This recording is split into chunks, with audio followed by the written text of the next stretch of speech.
ആ പെൺകുട്ടി ഫോണിലൂടെ പറഞ്ഞതെന്തെന്നറിയോ കൂട്ടുകാരിയോട്, ഞാൻ ഇഷ്ടപ്പെട്ടവനുമായിട്ടുള്ള കല്യാണം എൻ്റെ മാതാപിതാക്കൾ സമ്മതിച്ചില്ലെങ്കിലും കുഴപ്പമില്ല, ഞാൻ എന്തായാലും മാതാപിതാക്കൾ പറയുന്ന വരനെ തന്നെ കെട്ടി ജീവിക്കാൻ പോകണം, പക്ഷേ ഞാൻ ആദ്യം പ്രസവിക്കുന്ന കുഞ്ഞ് വിനോദിന്റെ കുഞ്ഞായിരിക്കും. ആരോ കുഞ്ഞ? നമ്മൾ ഓർത്തു നോക്കി, സങ്കടം കൊണ്ട് പറയുക, വിഷമം കൊണ്ട് പറയുക. എന്റെ പ്രിയപ്പെട്ടവരെ, ഇതൊക്കെ ഈ സമുദായത്തിന്റെ പെൺകുട്ടികളാണ്. അവിടെ ഇവിടെ മുട്ടസൂചി കുത്തുന്നു എന്ന് പറഞ്ഞിട്ടൊന്നും കാര്യമില്ല, തല നല്ലോലെ മറയ്ക്കുന്നു, മുഖം നല്ലോലെ മറയ്ക്കുന്നു എന്ന് പറഞ്ഞിട്ടൊന്നും കാര്യമില്ല. മനസ്സ് മലിനമായാൽ പിന്നെ എത്ര വലിയ പറകയിട്ടിട്ടും രക്ഷയില്ല സഹോദരിമാരെ. അതുകൊണ്ട് നിങ്ങളെ വെറുപ്പിക്കാൻ വേണ്ടി, വേദനിപ്പിക്കാൻ വേണ്ടി പറഞ്ഞതല്ല എന്റെ പ്രിയപ്പെട്ട പെങ്ങളെ. അല്ലാഹു തന്ന ആയുസ് വെച്ച്, ആരോഗ്യം വെച്ച് പടച്ച റബ്ബിന് വഴങ്ങുന്ന ജീവിതം നയിക്കണേ. അതുകൊണ്ട് ചിന്തിക്കാൻ അല്ലാഹു എന്തെല്ലാം നമുക്ക് തന്നിട്ടുണ്ട്, അത് ചിന്തിച്ചുകൂടെ, അത് ചിന്തിച്ചുകൂടെ. പാതിരാ സമയത്ത് മുത്തായ നബി തങ്ങളുടെ കൂടെ കിടക്കുന്ന ആയിഷാ ബീവി റളിയല്ലാഹു അൻഹ കണ്ണു തുറക്കുമ്പോ അല്ലാഹുവിന്റെ റസൂലിനെ കാണാനില്ല. എവിടെ ഹബീബ്? എവിടെ അല്ലാഹുവിന്റെ റസൂൽ? എവിടെ? ഇറങ്ങി വന്ന് നോക്കുമ്പോ പൊന്നാറ് നബി തങ്ങൾ ആകാശത്തിലേക്ക് നോക്കി നിൽക്കുകയാണ്. റസൂലുള്ളാഹിയുടെ കണ്ണ് നിറഞ്ഞിടുകയാ. ആയിഷാ ബീവി റളിയല്ലാഹു അൻഹയോട് പൊന്നാറ് നബി തങ്ങൾ പറഞ്ഞതെന്തെന്നറിയോ? ഗോളശാസ്ത്രം പഠിക്കുന്ന മുസ്ലിം ചെറുപ്പക്കാരാ, ഭൂമിശാസ്ത്രം പഠിക്കുന്ന മുസ്ലിം ചെറുപ്പക്കാരാ, വാനശാസ്ത്രം പഠിക്കുന്ന മുസ്ലിം കൂട്ടുകാരാ, അല്ലാഹുവിന്റെ റസൂൽ പറയുന്നു, ഇന്ന ഫീ ഖൽഖിസ് സമാവാതി വൽ അർളി വഖ്തിലാഫിൽ ലൈലി വൻ നഹാർ ലആയാതിൻ ലിഉലിൽ അൽബാബ്. ബുദ്ധിയുള്ളവർക്ക് ഒരുപാട് ദൃഷ്ടാന്തമുണ്ട് ആയിഷ. ആ നക്ഷത്രത്തിൽ ദൃഷ്ടാന്തമുണ്ട് ആയിഷ. ആ ചന്ദ്രക്കരയിൽ ദൃഷ്ടാന്തമുണ്ട് ആയിഷ. രാപ്പകലുകൾ മാറി വരുന്നതിൽ ഒരുപാട് ദൃഷ്ടാന്തമുണ്ട് ആയിഷ. ഇന്ന് ലോകത്തെ പഠിപ്പിച്ചത് മദീനയുടെ മണവാളനാണെങ്കിൽ എന്റെ പ്രിയപ്പെട്ട ഉമ്മ, നമ്മുടെ മക്കളെ അതെല്ലാം നമ്മൾ പഠിപ്പിക്കണം കേട്ടോ. എന്നിട്ട് അല്ലാഹുവിനെ കുറിച്ച് അവർ ചിന്തിക്കട്ടെ. അല്ലദീ ഖലഖ സബ്അ സമാവാതിൻ തിബാഖാ മാ തറാ ഫീ ഖൽഖിർ റഹ്മാൻ മിൻ തഫാവുത് ഫർജിൽ ബസറ ഹൽ തറാ മിൻ ഫുതൂർ ثم ارجع البصر كرتين ينقلب اليك البصر خاسئا وهو حسير. അല്ലാഹുവിന്റെ ഖുർആൻ പറയുകയാ, 7 തട്ടുകളാക്കി ഞാൻ അടുക്കി വെച്ചിരിക്കുന്ന ആകാശമുണ്ടല്ലോ, ആകാശത്തെ കുറിച്ച് നിങ്ങൾ ചിന്തിച്ചിട്ടുണ്ടോ? എന്റെ പ്രിയമുള്ളവര്, കായംകുളത്തിന്റെ കാഞ്ഞിപ്പുഴയുടെ കരുനാഗപ്പള്ളിയുടെ മധ്യത്തിൽ നിന്നുകൊണ്ട് മുകളിലേക്ക് കണ്ണുകളെ പറഞ്ഞു വിടുമ്പോ കാണുന്ന വെള്ള നിറമുണ്ടല്ലോ, അതല്ല ആകാശം, അതല്ല ആകാശം. ആകാശം അതിനപ്പുറത്താണ്. ഈ കാണുന്നത് മുണ്ടകത്തുറത്തുനിന്ന് പണ്ഡിതന്മാർ പറയുന്നു, കാഴ്ചയുടെ അങ്ങേയറ്റം അതാണ്. അതിനപ്പുറത്ത് നമുക്കൊന്നും കാണാൻ കഴിയില്ല. അത് ആകാശമല്ല, ആകാശലോകം അതിനപ്പുറത്താണ്. അപ്പൊ എത്ര അത്ഭുതമായിരിക്കും പ്രിയപ്പെട്ടവര്. അല്ലാഹു ചോദിക്കുന്നു, അല്ലദീ ഖലഖ സബ്അ സമാവാതിൻ തിബാഖാ. ഒരു തട്ടുകളാക്കുക പടച്ചു വെച്ചിരിക്കുന്ന ആകാശമുണ്ടല്ലോ, ഖലഖ സബ്അ സമാവാതിൻ തിബാഖാ മാ തറാ ഫീ ഖൽഖിർ റഹ്മാൻ മിൻ തഫാവുത് ഫർജിൽ ബസറ ഹൽ തറാ മിൻ ഫുതൂർ.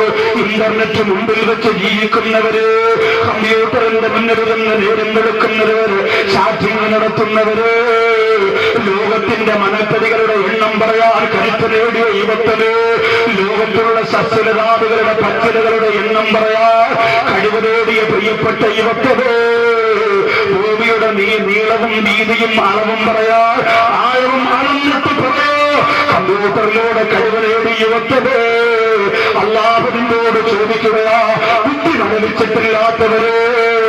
ശരിയാവില്ലും ആകാശലോകം കീഴടക്കിയപ്പോ കൈയടിച്ചു പോയ സമുദായമേ, ചന്ദ്രനും ചൊവ്വയും കീഴടക്കിയെന്ന് അഭിമാനം പറയുന്ന എന്റെ പ്രിയപ്പെട്ട മനുഷ്യരെ, അല്ലാഹുവിന്റെ ഖുർആനിന്റെ സൂറത്തിൽ മുൽക്ക് നിങ്ങളോട് ചോദിക്കുകയാ, ഞാൻ പടച്ചുവെച്ച, നിങ്ങളുടെ ഒരാളുടെയും സഹായമില്ലാതെ ഞാൻ പടച്ചുവെച്ച 7 തട്ടുകളാണ് പടച്ചുവെച്ച ആകാശമുണ്ടല്ലോ, അതിന് വല്ല അപാകതയുണ്ടോ എന്ന് പരിശോധിക്കടാ. അല്ലാഹു പറയുന്നത്, നിന്റെ കണ്ടുപിടുത്തം കൊണ്ട് വെള്ളപ്പൊക്കം വരുന്നതിന് മുമ്പ്, സുനാമി വരുന്നതിന് മുമ്പ്, മണിക്കൂറുകൾക്ക് മുമ്പ് അലാറമിട്ടുകൊണ്ട് അറിയിക്കാൻ വെച്ചിരുന്ന ലക്ഷക്കണക്കിന് രൂപ വില വരുന്ന ജപ്പാനിന്റെ യന്ത്രങ്ങൾ എവിടെ? പറന്നുപോയ ഫ്ലൈറ്റുകൾ എവിടെ? നിലത്തൂടെ പോയ തൊഴിലുകൾ എവിടെ? എല്ലാ കടലുകരയിലേക്ക് പടച്ചറപ്പ് കൊണ്ടുവന്നപ്പോ ഒഴുകിപ്പോരെങ്കിൽ എന്റെ പ്രിയപ്പെട്ടവരെ,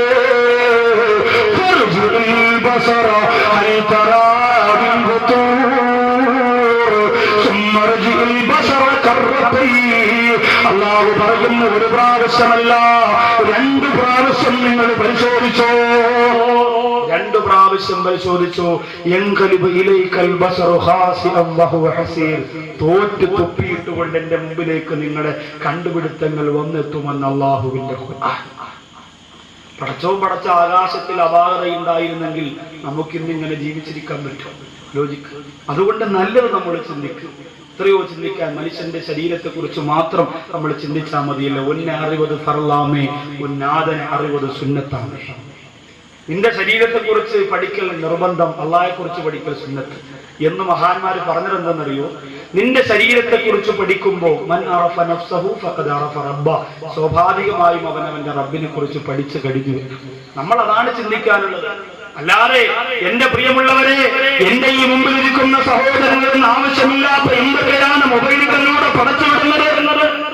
നെറ്റിൽ നിന്ന് കടമെടുത്തുകൊണ്ട് കുറെ വൃത്തിഹീനമായ കുറെ സംഭവങ്ങൾ പല മൊബൈലിനകത്തുമുണ്ട്. ഇസ്ലാമിന്റെ പ്രചരണം എന്നാണ് വെപ്പ്. എന്താണെന്നറിയോ? പണ്ട് കാലത്തൊക്കെ ഒരു കത്തടിച്ചിറക്കുമായിരുന്നു. മക്ക പള്ളിയിൽ നടന്ന സംഭവം, അത്ഭുത സംഭവം. ഈ കത്ത് വായിച്ച് ഞാൻ ഉറങ്ങിക്കിടക്കുകയായിരുന്നു മക്കയിൽ. അപ്പൊ ജിബ്രീൽ വന്നു, വിളിച്ചുണർത്തി, ഉണ്ടക്കെടുത്തുടിപ്പിച്ച് മദീനയെ ചാരിയിരുത്തി, മക്കയെ ചാരിയിരുത്തി കാര്യങ്ങൾ പറഞ്ഞു. എന്നിട്ട് ഇങ്ങനെ സംഭവങ്ങൾ ഉണ്ടായി. ഇത് 51 പേർക്ക് നിങ്ങൾ ഫോട്ടോ സ്റ്റാറ്റ് എടുത്ത് കൊടുത്തില്ല എങ്കിൽ അടുത്ത മണിക്കൂറിനകത്ത് നിങ്ങൾക്കൊരു അപകടം സംഭവിക്കാം. ഇത് കേൾക്കുമ്പോൾ അവന്റെ കാര്യം ഒതുങ്ങി എന്ന് പറഞ്ഞുകൊണ്ട് ആ പ്രിയപ്പെട്ട സുഹൃത്ത് ഓട്ടോ ഓടിക്കുന്നവനാണെങ്കിൽ കഷ്ടപ്പെട്ടുകൊണ്ട് അയാൾ എന്ത് ചെയ്യുന്നു? ആ തുണ്ടം കൊണ്ട് നടന്ന് ഫോട്ടോ സ്റ്റാറ്റ് എടുത്ത് എല്ലാവർക്കും ഓരോന്നോരോന്നോരോന്നോരോന്ന് ഇങ്ങനെ കൊടുക്കാം. അതുപോലെ 1000 എണ്ണം അടിക്കുന്നു, 2000 എണ്ണം അടിക്കുന്നു, 3000 എണ്ണം അടിക്കുന്നു. ഇങ്ങനെ അടിച്ചിറക്കി ഇങ്ങനെ കൊടുക്കൽ തന്നെ. ഇന്നിപ്പോ അതിന്റെ കാലം കഴിഞ്ഞു. ഫോട്ടോ സ്റ്റാറ്റിന്റെയും ഫോട്ടോ കോപ്പിയുടെയും കാലം കഴിഞ്ഞു.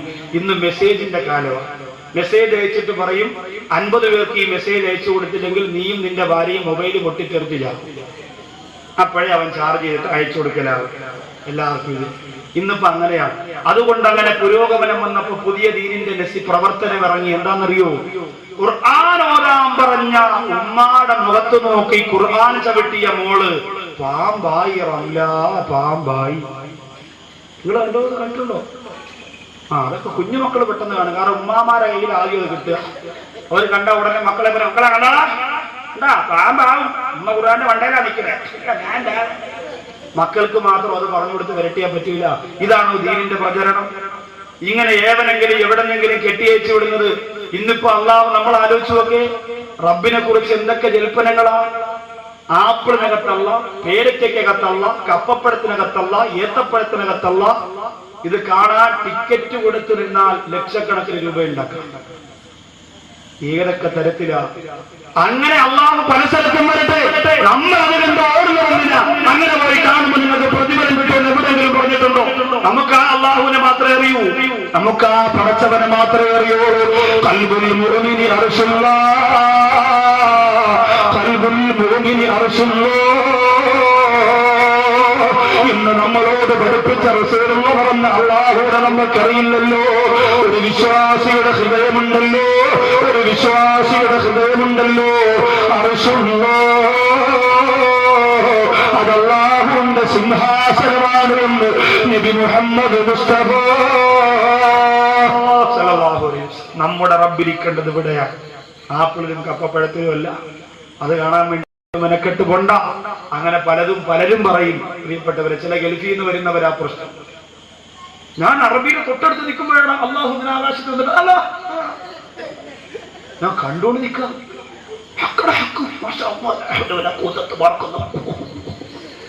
എന്നിട്ട് മൊബൈലിനകത്ത് ഒപ്പിയെടുത്തുകൊണ്ട് നാട്ടിൽ മൊത്തം കാണിക്കും. ആകാശത്ത് അള്ള വന്ന് സുഖാണോ എന്ന് ചോദിച്ചിട്ട് പോയി.